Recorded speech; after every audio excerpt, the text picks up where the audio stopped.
우리가 세상에서 절망의 상징이 무덤입니다. 무덤은 생명의 단절이고 무덤을 향해서 아무리 불러도 대답이 없습니다. 오늘 성경에 보니까 나사로가 죽었습니다. 그 누이 마르다가 이렇게 절망하고 있는 그런 내용인데, 주여 죽은 지가 나흘이 되었으며 벌써 냄새가 나나이다. 더 이상 희망이 단절되어 있는, 소망이 없다는 것입니다. 심지어는 예수님이 곁에 계시는데도 불구하고 이제는 끝났다고 얘기를 합니다. 사실 우리에게 이 공동묘지의 무덤만 있는 것이 아니라 우리의 삶의 무덤이 있습니다. 우리의 가정이 희망이 없어 보일 때에, 우리의 사업이 절망 상태에 있을 때에, 건강이 더 이상 희망을 기대할 수 없을 때에, 우리의 취업이나 우리의 삶 가운데서 무덤 같은 이런 참 극한 어려움이 있을 수 있습니다. 자, 이럴 때에 마르다처럼 현실 앞에서 우리가 절망하기도 되지고, 일반적으로 세상 사람들은 신세 타령을 하고 8차 타령을 하고 그러면서 생을 포기하는 그런 경우도 들어 있습니다. 그렇다면 그리스도인들은 예외인가? 아닙니다. 그리스도인들도 다 나름대로 절망하는 방법은 다르지만은 다 탄식하며 절망합니다.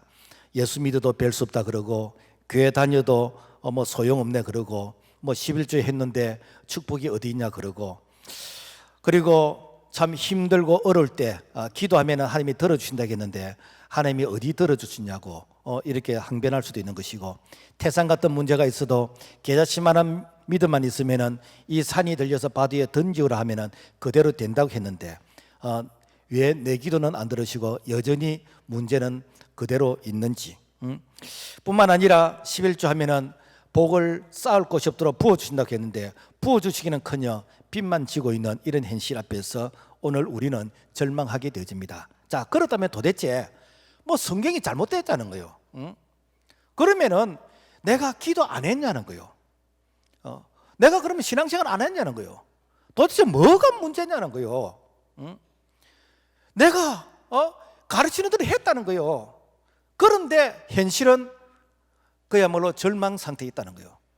오늘 여기에서 우리에게 이 문제가 있다는 것을 오늘 성경은 우리에게 지적해 주고 있습니다. 무엇인가? 요한복음 11장 38절 말씀 보면은 무덤이 돌로 막았거늘. 이 무덤, 소위 말해서 죽음과 생명의 그 경계선이 무엇인가? 돌입니다. 절망과 소망의 경계선이 무엇인가? 그게 돌이요. 그래서 부활을 돌이 막고 있다는 거예요. 축복을 이 돌이 막고 있다는 거예요. 기적을 이 돌이 막고 있다는 것이요. 그래서 이 돌문을 옮게 됩니다. 그래, 기적이 일어날 때에 반드시 내가 할 일이 있고 주님이 하실 일이 있습니다. 내가 해야 될 일을 주님이 대신해 주지는 않습니다. 그래서 내가 해야 될 일은 무엇인가? 이 돌을 옮기는 것은 내가 해야 됩니다. 주님께서 돌까지 옮겨주지는 않습니다. 마치 학생들이 주님 지혜를 주세요, 제게 지혜를 주세요 기도합니다. 그런데 주님이 공부를 대신해 주지는 않습니다. 시험을 대신 쳐주지는 않습니다. 공부는 내가 해야 되는 거예요. 주님의 지혜를 주셔도 공부를 해야 그 지혜가 계속해서 이게 발전해 가는 것이지, 공부까지 대신해 주라는 거 아니에요. 보통 공부 안 하는 이 학생들이 시험 칠 때 되면 주여 믿습니다. 사지선당 위에서 몇 번의 동그라미 할까요? 주여 믿습니다. 1번 동그라미 믿습니다. 2번은 빵점입니다. 왜? 주님이 시험 대신 쳐주지 않는 거예요. 오늘 우리가 주님이 하실 일이 있지만은 내가 해야 되는 이 일, 내 마음에 이 장애물에 이른 돌, 내 마음에 이 돌을 옮기지 않으면은 주님은 옮길 때까지 기다리고 계시는데, 자, 그래서 주님은 우리에게 첫째 무덤에 돌을 옮기라 라고 말씀하십니다. 나사로를 살리기 전에 이 나사로의 이 죽음을 가로막고 있는 이 돌을 옮기라고 명령하시는데, 이 돌을 옮기면은 주님 말씀하십니다. 나사로야 나오라. 돌을 옮기기 전까지는 절대 말씀하지 않습니다. 주님이 기다리십니다. 자, 그렇다면 오늘 우리 삶에 어떤 돌이 있을까? 첫째, 의심의 돌이 있습니다. 나사로가 병들었을 때 예수님에게 예수님 우리 오라버니가 병들었는데 좀 오셔서 고쳐달라고 부탁을 합니다. 그런데 예수님이 안 가셨어요. 언제 가셨는가? 나사로가 죽고 나서 이제는 장례를 치르고 나흘이 되었을 때 가시는 거예요. 저 유대 지방의 이 장례는 사망 진단이 나오면은 바로 장례를 치릅니다. 예수님도 그렇게 하셨잖아요. 왜냐하면은 뭐 지금은 이제 냉동 시설이라든지 위생 시설이 뭐 있습니다만은 옛날에는 뭐 이렇게 위생 시설이 없잖아요. 그러니까 날씨가 덥고 하니까 사람이 바로 부패를 하는 거예요. 그러니까 바로 장례를 치르고 그 다음에 이제 조문을 받는 것이요. 그 예수님은 언제 조문을 가셨는가? 장례를 치르고 나흘이 되어서 죽어서 썩어서 냄새가 나는 바로 그때에 예수님이 조문을 가시는 거예요. 그러니까 이 마르다가 화가 나가지고 예수님 이제 어떻게 하십니까? 예수님 좀 일찍 오셨더라면 내 오라버니가 죽지 않았을 텐데 이제 오면 어떻게 합니까? 그러면서 막 예수님 나서 닦아 씌웁니다. 이때 예수님이 하시는 말씀이 너 오라비가 다시 살 것이다. 주님 무슨 말씀을 합니까? 마지막 때에 부활 때는 살겠지만은 무슨 그렇게 뭐 엉뚱탕탕한 그런 뚱딴지 같은 그런 말씀을 하십니까? 예수님은 내가 다시 살리겠다고 말씀하시는데 이 마르다는 지금 현재 부활은 없다는 거예요. 다음에 먼 훗날 예수님이 재림하시는 그때는 살지 모르겠지만은 지금 부활이 없다는 거예요. 왜? 내 마음속에 이 불신, 이 의심이라는 이런 돌이 내 마음을 딱 막고 있기 때문에. 그러니까 아무리 예수님 말씀하셔도 의심의 이런 마음을 딱 가지고 말씀을 들으면요, 그 말씀이 내 가슴에 착상이 되질 않습니다. 엄마가 아기를 임신할 때 자궁의 생명이 착상이 돼야 됩니다. 그래야 생명이 자라게 되는 것이죠. 착상되지 않으면 임신이 안 될 뿐 아니라 유산되게 되지요. 오늘 우리에게 왜 믿음이 안 자라는가? 말씀에 착상이 일어나지 않아요. 말씀 자체는 생명인데 의심으로 말씀을 받으니까 그 말씀이 내 가슴 속에 착상이 안 되니까 아무 일이 안 일어난 거예요. 야고보 6절 오직 믿음으로 구하고 조금도 의심하지 말라. 의심하는 자는 마치 바람에 밀려 요동하는 바다 물길 같으니 이런 사람은 무엇이든 죽게 얻기를 생각하지 말라. 의심하고 말씀 듣는 자 복을 받을 생각을 하지 말라는 거예요. 아무 일이 안 일어난다는 거예요. 뿐만 아니라 의심은 죄라고 했습니다. 로마서 14장 23절 의심하고 먹는 자는 정죄되었나니 믿음을 따라 하지 않는 것은 다 죄니라. 믿음으로 하지 않는 건 죄라는 거예요. 무슨 얘기인가? 그거는 네가 하는 것이지 내가 하는 게 아니란 거예요. 내 이름 팔아서 사기치지 말라는 거예요. 내가 이렇게 너에게 시키지 않았다는 거예요.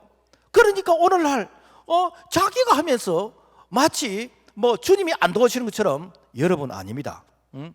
주님은 반드시 자기의 말씀을 통해서 이렇게 일하시기를 원하는데 이 말씀이 무엇인가? 이것이 믿음이란 것이죠.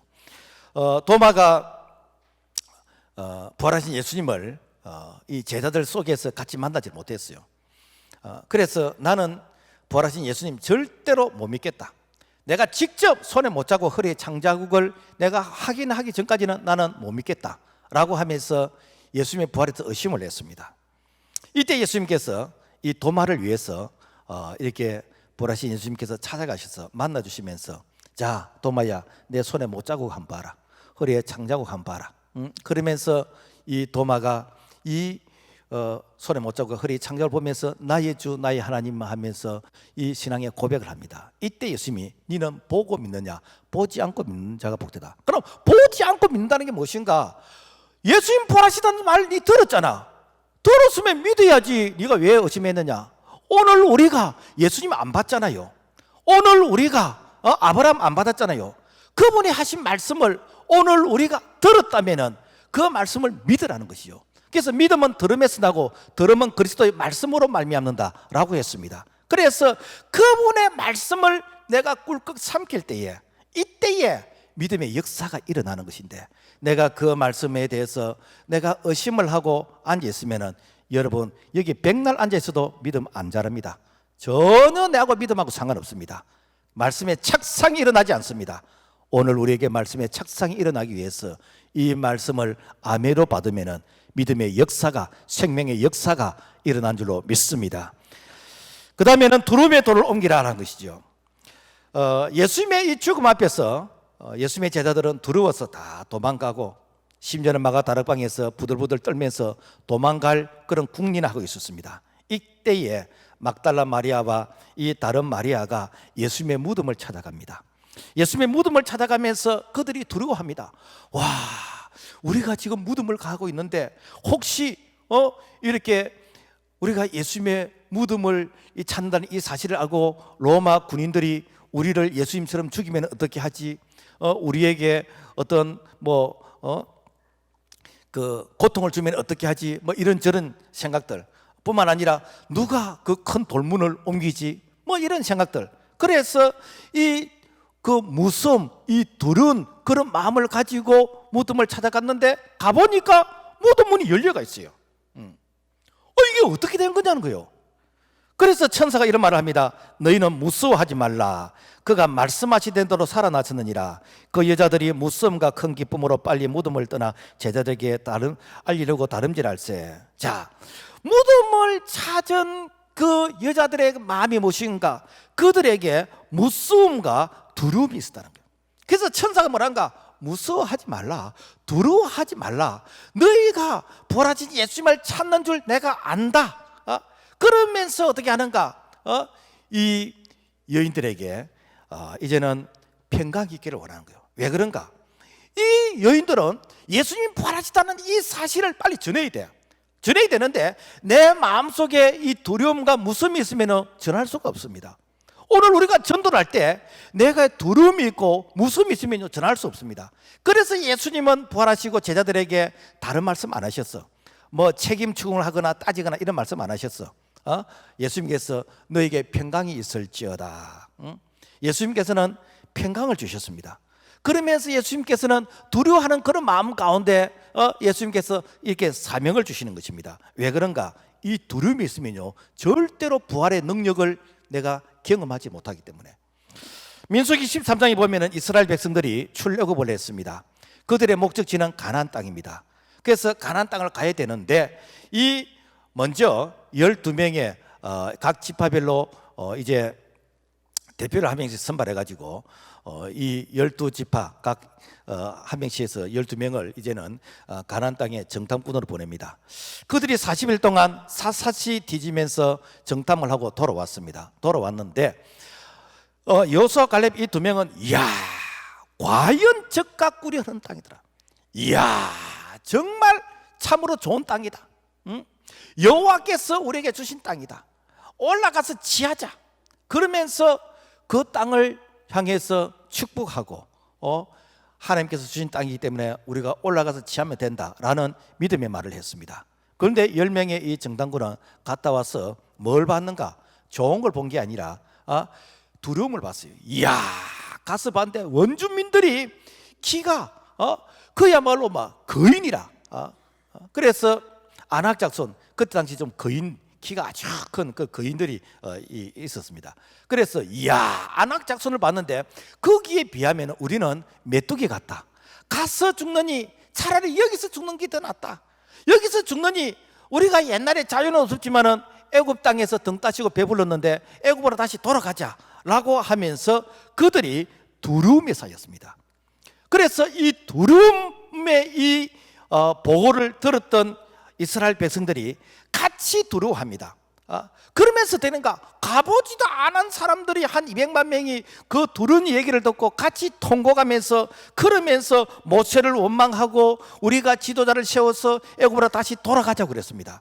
하나님께서는 그 두려워하는 그 자들, 같이 두려움에 동참했던 자들, 그들을 광야 40년 동안 다 광야에서 죽게 만들었습니다. 그리고는 여호수아 갈렙 뿐만 아니라 이 광야에서 태어난 애굽을 모르는 그런 신세대들만 가나안 땅에 들어가게 되어졌습니다. 성경은 우리에게 분명히 말씀하고 있습니다. 요한일서 4장 18절, 두려우면은 형벌이 있습니다. 두려워하는 자들과 믿지 않는 자들과 불과 유황으로 타는 못에 던지지 이것은 둘째 사망이라. 그러니까 너희들이 두려워하느냐? 반드시 두려움에 대한 결과, 두려움에 대한 너희들이 화를 당하게 될 것이다. 왜? 이 두려움은 하나님이 주시는 것이 아니기 때문에. 이 두려움은 마귀가 주는 것입니다. 제2차 세계대전 당시 미국의 젊은이들 그리고 남편이 이제 전쟁터에 가서 전산자들이 30만 명이라. 그런데 그 배우의 가족들이 참 아들을 전쟁터에 보내고 남편을 전쟁터에 보내고 이 두려움 가운데서 합병증으로 죽은 사람이 100만 명이 넘다는 거예요. 여러분, 오늘날 우리가 우한 바이러스 여러분 두려움이 있습니다. 그러나 그 두려움 때문에 내가 하나님 앞에 기도하는 것도 중단하고 하나님 앞에 예배하는 것도 중단하고 내가 두려워서 부들부들 떨게 되어지면은 여러분 내가 방 안에 있다 가지고 안전한 것이 아니라 내 몸의 면역성이 약해져 버린 거예요. 면역성이 약하기 때문에 그야말로 별거 아닌데 내가 울음을 당할 수가 있다는 것입니다. 그렇기 때문에 하나님은 우리에게 두려워하지 말라는 것입니다. 내가 너와 함께한다 두려워하지 말라는 것입니다.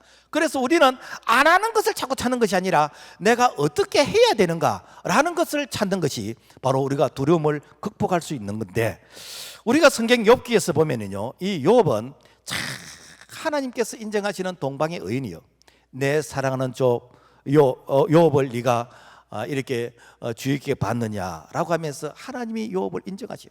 뿐만 아니라 이 욥은 당대에 얼마나 부자였는지, 그야말로 막 엄청나게 부자였고 또 뿐만 아니라 참 하나님도 인정하시고 참 행복한 그런 가정이었습니다. 그런 가정이 그야말로 풍지박산이 나버렸어요. 막 자기 이렇게 가족들 자녀들 다 죽어버리고 마누라 도망가 버리고 자기 몸에 막 이 질병이 있어가지고 뭐 악창이 일어나고. 자, 왜 이런 현상이 생기는가? 사실 이유를 모릅니다. 그래서 욥기서 주제는 무엇인가? 우리 인간이 모르는 일도 있다는 거예요. 내가 믿음의 생활해도 사실은 내가 이 믿음으로 살아도 되지 않는 일들이 있더라는 거예요. 그러면 그것이 도대체 이유가 뭐냐?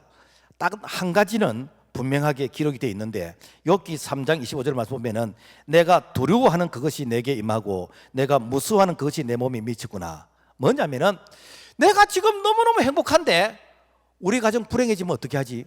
내가 너무너무 지금 이제 재산이 많은데 이 재산 이거 다 날아가 버리면 어떻게 하지? 내가 너무너무 건강한데 내 몸에 암 생기면 어떻게 하지? 일어나기 전에 미리 가상해서 내가 걱정하는 거예요. 그랬더니 그 현실이 돼버린 거예요. 그 현실. 여러분, 믿음이 무엇입니까? 믿음은 바라는 것들의 실상이요 보지 못하는 것들의 증거를 했잖아. 그런데 우리는 바라는 것들을 믿음의 눈으로 바라봐야 되는데 바라는 것을 내가 망하는 것을 보는 거예요. 바라는 것을 내가 암 걸리는 것을 보는 거예요. 바라는 것을 불행해지는 것을 보는 거예요. 바라는 것이 무엇인가? 그야말로 화가 임하는 것을 보는 거예요. 그러니까 되는가? 두려우면은 바로 화가 임하는데 그 두려움에 그대로 자기 몸에 임했다는 거 아닙니까? 여러분, 믿음의 조상들을 보면은 하나님께서 믿음의 조상이 태어나는 것이 아니고 그들이 울음을 겪을 때마다 하나님이 뭐라고 말씀하시는가? 두려워하지 말라 그래요. 아브라함이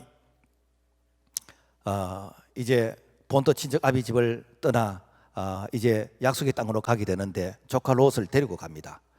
그런데 이 조카 이 롯이 삼촌 아브라함의 이렇게 보를 이렇게 받으면서 같이 다니면서 이 서로 이 가축들이 섞이게 되는 거라. 그러니까 아브라함의 이 종들과 이 롯의 종들이 서로 네 것 내 것 하면서 싸우고 이렇게 하니까 그래서 도저히 안 되겠다. 우리가 서로 나누자. 이렇게 해서 네가 동하면은 서하고 네가 서하면은 나는 동하고 이렇게 서로 나누자 해서 이제 나누게 되는데 이 조카 롯이 아주 땅이 좋고 그 다음에 강이 흐르고 초원이 있는 그런 좋은 땅을 자기가 먼저 선정해 버리고 이 아브라함은 아무런 별로 쓸모가 없는 이런 사막 같은 이게 불모지 같은 이제 이런 땅을 선택하게 돼 있어. 그래서 아브라함이 참 좀 마음이 상해. 이때 하나님이 뭐라고 말씀하시는 거니까 아브라함아 두려워하지 말라. 나는 너 방패요 너의 지극히 큰 상급이라. 내가 너와 함께 하겠는데 네가 왜 걱정하느냐. 네 있는 곳에 동서남북을 바라보라. 보이는 땅을 너와 내 자손에게 둘 것이라 라고 하면서 하나님의 위로를 주십니다. 나중에 롯이 이제 사는 땅에 흉년이 들어가지고 그래서 애굽으로 내려가려고 하는데 하나님이 가지 말라. 네가 여기 있으면 내가 복을 주겠다라고 했더니 하나님께서 이렇게 100배의 복을 주시고 그리고 땅을 파면 샘이 터지는 것이요. 그러니까 중동 지역에서는 샘이 터졌다라고 하면 이거는 석유보다 더 귀한 것이요. 그런데 이 원주민들이 와가지고 그 우물을 자꾸 빼앗는 거예요. 그러니까 다투기가 싫어서 그냥 죽버리고 또 다른 데 가서 우물 파면 또 샘이 터지는 거예요. 또 원주민들이 와서 빼앗으면 이제 주고 또 다른 데로 가는 것이요. 이때에 하나님이 뭐라고 말씀하시는 거 아니까? 나는 너 아버지 아브라함의 하나님이니 두려워하지 말라. 내가 너와 함께해서 너에게 복을 주어 너 자손을 번성하게 하리라 하신지라. 아브라함과 함께 하신 하나님이 이삭과 함께 하겠다는 거예요. 이삭과 함께 하신 하나님께서 이 야곱과 함께 하시고 오늘 우리와 함께 하신다. 그래서 하나님께서는 우리에게 뭐라고 말씀하시는가? 두려워하지 말라. 네가 두려워하면 아무것도 못한다. 내가 너에게 평강을 준다 라고 하면서 이 두려움에 대해서 오늘 우리가 극복하기를 하나님이 우리에게 말씀하시는데, 로마니아 은브렌트 이 목사님이 그 공산 정권 하에서 이 복음을 전하다가 감옥에 갇히게 됐습니다. 이 공산 이 정권 이 사상은 이 사상 그 자체가 유물론의 사상이기 때문에 기독교하고는 반드시 이렇게 그 대적의 관계가 됩니다. 그래서 기독교인 중에서는 한 명도 공산주의가 없습니다. 있다면 그것은 기독교인은 아닙니다. 왜 그런가? 그들은 하나님을 인정하지 않기 때문에, 그들은 우리의 영혼을 인정하지 않기 때문에, 우리의 몸을 물질로서 생각하기 때문에. 그러니까 어떻게 한가? 복음을 전하는 목사님을 그들은 이해할 수 없죠. 그래서 감옥에 가두었어. 이제는 어쩌면은 뱃살을 보지 못하는 이제 그런 삶을 이제 철장에 갇혀가 있습니다. 그래서 이제는 마음에 두려움이 오는 거예요. 내가 이렇게 해서 내 인생이 끝나는가? 그러면 기도하면서 성경을 보기 시작하는데 성경에 보니까 두려워하지 말라, 두려워하지 말라, 두려워하지 말라. 그래서 두려워하지 말라는 것을 동그라미 치면서 한번 세어봤어. 세어보니까 365번이나 두려워하지 말라. 하나님이 내게 두려워하지 말라고 매일매일 마시는구나. 여러분, 하나님은 우리에게 매일매일 두려워하지 말라고 그럽니다. 두려워하면은 화가 임한다는 것이요, 두려워하면은 거기에는 하나님의 역사가 안 일어난다는 것입니다. 그래서 하나님은 우리에게 뭐라고 말씀하시는가? 내가 너에게 평안을 주노니 내가 주는 것은 세상이 주는 것 같지 않다. 하나님 우리에게 평안을 주시기 원해요. 그래서 마태복음 28장 10절 제자들에게 무수하지 말라. 우리의 가슴 속에 이 두려움, 이런 무서움, 이 돌을 다 이렇게 옮겨버려야 그 다음에 어떤가? 생명의 역사가 일어난다는 것을 우리에게 교훈적으로 말씀하고 있습니다. 뿐만 아니라 불순종의 돌을 옮기라는 것입니다. 예수님이 무덤에 이 돌을 옮기라고 할 때 이 마르다는 주님 안 됩니다. 벌써 죽은 지가 나흘이어서 썩어서 냄새가 납니다. 이제는 뭐 종치고 날샜습니다. 이제 끝났습니다. 내가 경험적으로 볼 때에 죽은 자가 살아난 것을 내가 본 적도 없고 내가 들은 적도 없고 이것은 현실적으로 불가능합니다. 예수님이 말씀하셔도 안 됩니다. 예수님 차라리 이렇게 뭐 나사로에 대해서 관심이 있다면 좀 일찍 오셔서 죽기 전에 이렇게 나사로를 고치시든지. 이제는 안 됩니다. 그 예수님께서 자꾸만 힌트를 주시는 거예요. 예수님께서 나는 부활이요 생명이니 하면서 힌트를 줘도 그래도 이 마르다는 안 된다는 거예요. 그러니까 예수님이 좀 화가 나는 그런 이 표정으로 내 말이 너가 믿으면 하나님의 영광을 보리라 하지 않느냐? 네가 믿어야 네 오라버니가 살 거 아니냐라고 하면서 예수님께서 아주 톤을 좀 높여가지고 예수님께서 좀 화를 내다시피 말씀하시는 겁니다. 그래서 이 마르다는 믿어지지 아니했지만은 사실상 마르다 혼자서 이 돌을 옮기다보다는 그들로 믿게 하려 함이라 했기 때문에 그 대안은 마르다고 했지만은 그 옆에 마리아도 듣고 있었고 주변에 많은 사람들이 이렇게 듣고 있었던 것 같아. 우리가 뭐 이렇게 안 믿어지지만은 한번 순종해보자. 그래서 참 순종하기 어려웠지만은 이 나사로의 돌문을 이제 옮기게 되어졌습니다. 자, 그 요한복음 11장 41절 말씀 보니까 돌을 옮겨 놓으니 43절에 큰 소리로 나사로야 나오라 부르시니 죽은 자가 수족을 동인 채로 나오는데 그 얼굴은 수건에 쌓이더라. 자, 돌을 옮겨 놓기까지는 무엇인가? 예수님께서 기적을 안 하겠습니다. 기다렸습니다. 예수님께서 돌까지 옮기지는 않아요. 돌은 네가 옮기라. 돌은 살리는 건 내가 할 테니까. 그래서 예수님께서 돌로 옮기도록 계속해서 힌트를 주시고 계속해서 말씀하시고 그래도 순종하지 않으니까 화를 내면서까지 예수님께서 돌을 옮기라고 말씀하시는데, 돌을 옮겨 놓으니까 되는가? 나사로의 이름을 부르면서 나사로를 살리시는. 오늘날도 마찬가지입니다. 오늘날도 주님께서 우리에게 네 마음의 장애물 이 돌을 옮겨라. 옮기기 전까지는 기적이 아니라는 거요. 옮겨 놓으면은 사랑하는 이 집사야, 정집사야, 박집사야 라고 하면서 우리 이름을 부르시면서 죽은 자가 살아나는 그런 역사가 지금도 일어난 줄로 믿습니다. 여러분, 순종이 무엇입니까? 어떤 아버지가 아들에게 공부 좀 열심히 하라고, 네가 대학 들어가면은 자동차를 사주겠다고 이렇게 선물을 걸었습니다. 그래서 이 아들은 열심히 공부해서 자기가 원하는 대학에 합격하게 되졌고 이제 대학에 들어가게 되졌는데, 그런데 대학에 합격했고 이제 대학에 이제 들어가야 되는데 아버지가 뭐 선물을 주신다 이런 말씀을 안 하시는 거예요. 그래서 이제는 뭐 기숙사에 이제 아마 이게 들어간 모양인데, 그 기숙사 가는 날 아버지가 뭐 이게 자동차다라고 이렇게 뭐 이렇게 선물로 주셔야 되는데 이 자동차 선물 안 주고 이 성경책을 선물 준 성경. 그러니까 아들이 실망이 되는 거예요. 역시 우리 아버지는 꼰대다. 성경책을 주면서 네가 성경을 읽으라는 거예요. 그러니까 아버지 앞에서 뭐 이렇게 눈은 크게 못 뜨고 이 성경책을 자기 기숙사 선반 위에 얹어놔버리고 4년 동안 성경 안 읽었습니다. 졸업 때가 되었습니다. 아버지가 이제 졸업식 날 가서 그래 네가 성경을 읽어봤느냐 하니까 아주 퉁명스럽게 성경 어디인지 모르겠습니다. 그래 네가 빌립보서 4장 19절을 한번 읽어봐라. 그래서 빌립보서 4장 19절이 뭔지 읽어보니까 나의 하나님 그리스도 예수 안에서 영광 가운데 그 풍성한 대로 너희 모든 쓸 것을 채우시리라. 거기에 조그마한 봉투가 하나 있는데 아들아 대학 합격 축하한다 라면서 이 자동차 이 교환권이 그 속에 들어가 있는 거예요. 내가 4년 전에 봤더라면은 4년 동안 자동차 타고 다니면서 대학 다녔을 것인데 내가 이제 봤는 거라. 여러분, 오늘 우리가 그런 존재입니다. 오늘 우리가 하나님의 말씀이 백지 출표합니까? 이 말씀을 내가 순종하면은 지금 역사가 일어날 것인데 우리는 어떻게 생각하는가?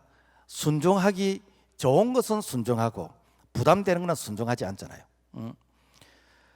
그러니까 내게 역사가 안 일어나는 거예요. 그래서 순종은 무엇인가? 그리 아니하실지라도 하나님의 말씀이기 때문에 순종하는 거예요. 우리가 아브라함을 향해서 믿음의 조상이라고 얘기합니다. 그럼 아브라함이 뭐 믿음의 조상으로 태어날 때부터 믿음의 사람이었냐? 그렇지 않아요. 이 믿음의 사람은 만들어지는 것이요. 창세기 22장의 말씀 보면은 하나님께서 아브라함에게 아브라함아 네 사랑 아들 독자 이삭을 이게 모리아산에서 번제로 드리라 그럽니다. 여러분, 어느 부모가 자식을 죽여서 불에 태워서 이런 번제로 드리겠습니까? 여러분, 얼마나 뭐 이렇게 생각이 갈등이 많겠습니까?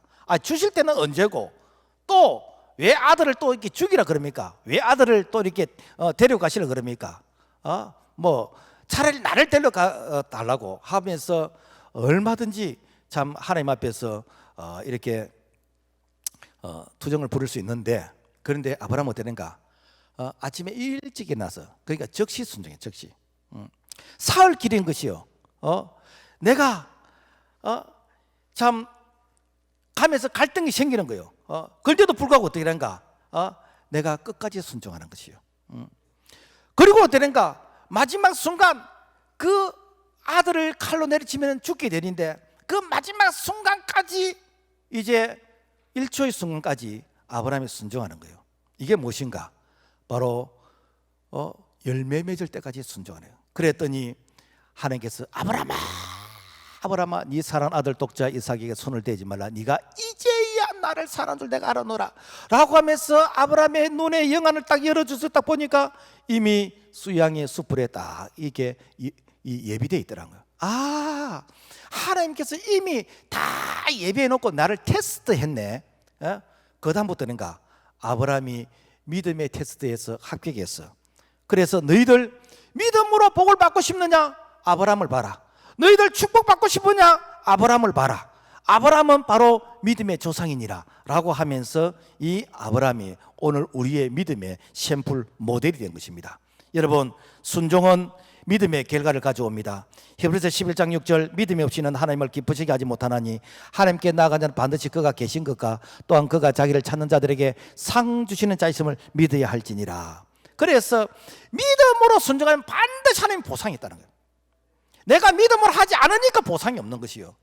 그래서 오늘 우리 마음속에 이 불신앙의 이런 돌, 우리 마음속에 이 불순종의 이 돌, 이것을 내가 옮기고 하나님 말씀이기 때문에 이해가 안 되지만은 말씀이기 때문에 내가 손해가 가더라 할지라도 나는 순종하겠습니다 라고 순종하게 되어지면은 하나님은 반드시 자신의 말씀에는 책임을 지시기 때문에 하나님께서는 믿음대로 되게 하시는 그런 은혜가 임하게 된 줄로 믿습니다.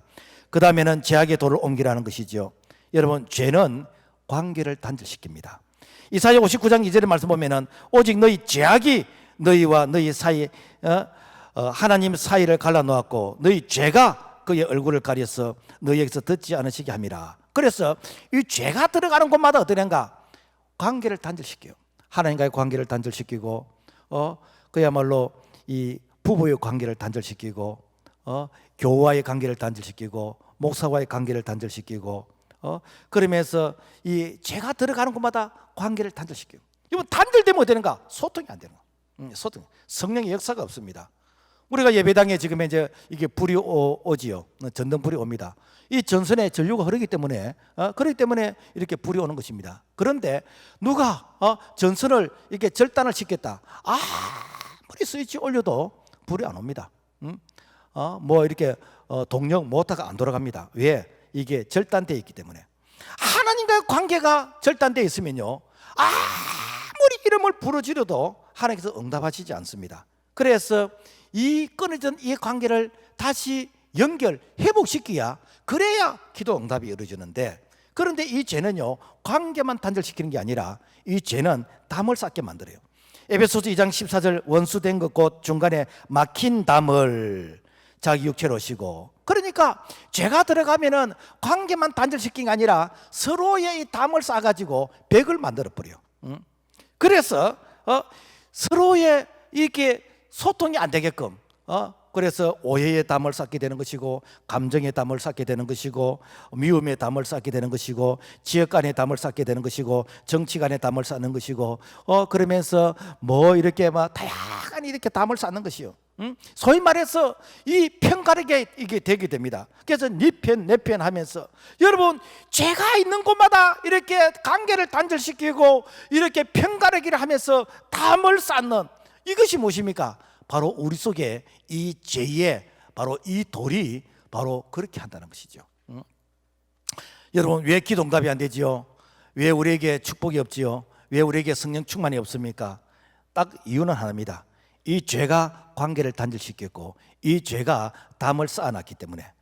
그래서 이사야 1장 15절 보면은 너희가 손을 펼 때에 내가 눈을 너희에게 가리고 너희가 많이 기도할지라도 내가 듣지 아니하리니 이는 너희 손에 피가 가득함이라. 무엇인가? 내가 너희의 부르짖는 그 기도 내가 길을 막아버리겠다. 내가 너희가 도와달래도 내가 이렇게 너희의 손을 잡아주지 않겠다는 거예요. 무엇인가? 네가 죄를 해결하지 않았기 때문에. 그래서 하나님은 우리에게 축복을 주시기 원하시지만은 내가 할 일은 무엇인가? 이 죄의 이 돌을 옮기는 것입니다. 그래서 이 죄의 이 돌, 이 죄의 이 담을 허물어야 그래야 하나님께서 복을 주십니다. 그래서 사도행전 2장 38절 말씀 보면은 베드로가 이르되 너희가 각각 회개하여 예수 그리스도 이름으로 세례를 받고 곧 이렇게 제삼을 받으라. 그리하면 성령의 선물 받으라. 너희가 회개하면은 본물 터지듯이 터지는데 성령을 물부터 부어주겠다는. 너희가 하면은 그야말로 성령께서 너를 도와주겠다는 거예요. 우리가 회개할 때까지는 무엇인가? 하나님이 기다리신다는 거예요. 우리가 회개할 때까지는 이 죄악의 이 돌이 하나님과 우리 사이를 막아놨고 관계를 단절시켰는데, 회개하면은 하나님께서 소통하게 하시는데, 그동안에 응답되지 않던 기도가 응답되는 것이고, 그동안에 막혔던 축복이 회복되는 것이고, 그래서 회개하면은 하나님께서 참 이때다 하나님께서 기다리셨던 그런 은혜의 그런 본물이 우리에게 강물처럼 흘러 느리게 되지는 그런 은혜가 임하게 될 줄로 믿습니다. 그 다음에는 제가 풀어놓아 다니게 하라라고 말씀하십니다. 자, 그래서 이제 돌문을 딱 옮겨 놓으니까 주님께서 나사로야 나오라 부릅니다. 나사로가 이제 나오는데 보니까 수족을 동인 채로, 눈을 가린 채로, 아마 제가 상상을 해봤어. 그래서 수족을 이게 동인 채로, 이 사람이 죽으면 이렇게 이 몸을 이렇게 똘똘 뭉잖아요, 그죠? 뭐 얼굴도 다 가리고. 그래서 아마 그 사태로 벌떡 일어난 것 같아. 그래가지고 어떤 로봇처럼 이게 걷기는 걸었는데, 뭐 활동할 수 있는 그런 정도는 아니고 무덤에서 나오는 그 정도까지는 아마 나온 것 같아요. 그런데 예수님이 뭐라고 말씀하시는가? 자, 풀어놓아 다니게 하라라고 말씀하십니다. 여기서 우리가 귀중한 교훈을 얻을 수 있는데, 자, 그 나사로의 그 죽음, 그러니까 그 죽음과 생명을 가로막고 있는 것이 무엇인가? 이게 돌이요, 이게 돌. 그러니까 절망과 희망을 가로막고 있는 게 무엇인가? 이게 돌이요. 그래서 그 경계선에 그 돌을 딱 옮기니까 주님께서 나사로를 살리시는데, 주님은 우리가 할 일은 우리 보고 하라 그런 거예요. 주님이 대신해 주질 않아요. 그래서 돌을 옮기는 것은 우리가 할 일이고 살리는 것은 주님이 하시리라. 그런데 살아난 자에게 주님께서 손을 잡고 그런 말을 시키지는 않습니다. 살아난 자에게 이 자가 이제는 다리에 힘을 얻고 이제는 팔목에 힘을 얻을 수 있도록 이제는 풀어서 다니게 하는 것은 네가 해라. 이것까지 주님이 대신해 주질 않는다는 겁니다. 그런데 오늘 많은 분들이 주님 대신 걷게 해달라는 거예요. 오늘 사업하시는 분들이 주님 대신 영업을 해주시고 대신 사업을 번창하게 해달라고, 학생들이 주님 대신 공부해 주시고 대신 시험 쳐달라는 거예요. 이는 강도들이에요. 이건 강도들이에요.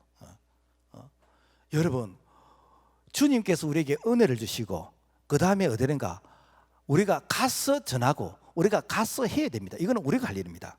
이것마저 대신해 주지 않는 거예요. 자, 그렇다면은 왜 우리가 주님이 살려주신데도 불구하고 내가 풀어놓아 다니지 못하는가?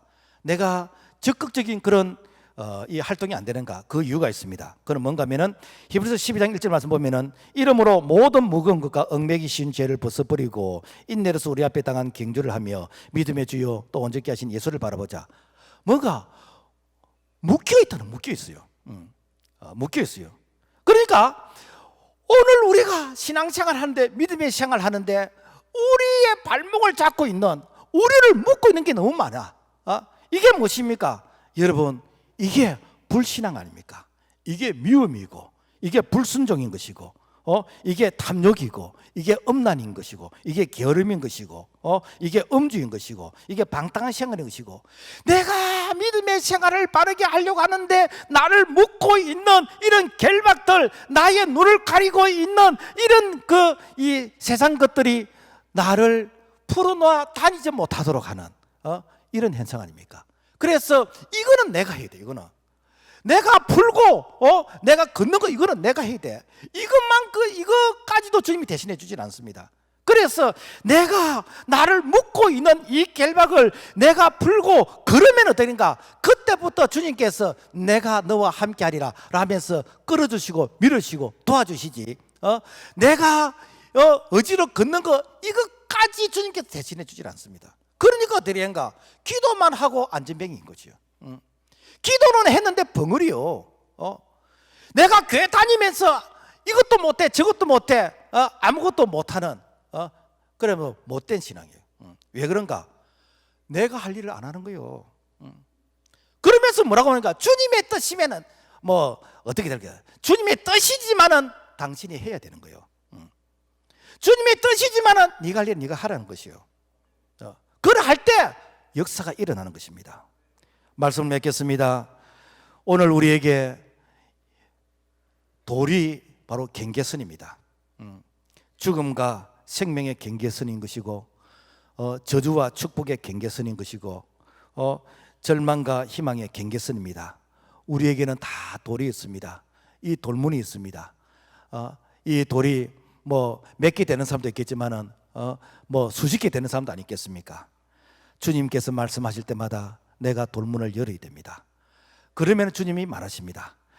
내 가슴에 이 돌문을 열 때, 그때 사랑하는 이 집사야, 사랑하는 정집사야, 사랑하는 박집사야, 그래 일어나라.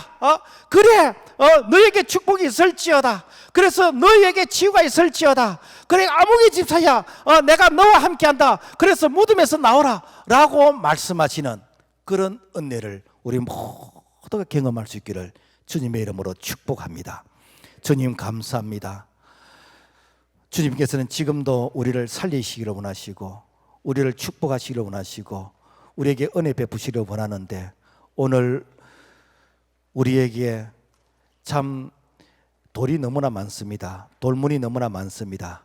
주님, 이것마저도 주님께서 대신해 주기를 기다리고 있었던 우리의 불순종과 미련함과 어리석음을 용서하여 주시옵소서. 주님께서 마음껏 일하실 수 있도록 우리에게 이 돌문을 열 때에 주님께서 지금도 내 이름을 부르시고 지금도 일어나는 그런 역사가 오늘 우리 사업장에, 우리 가정에, 우리 삶의 현장에 일어나게 도와 주시옵소서. 예수 이름으로 기도합나이다. 아멘.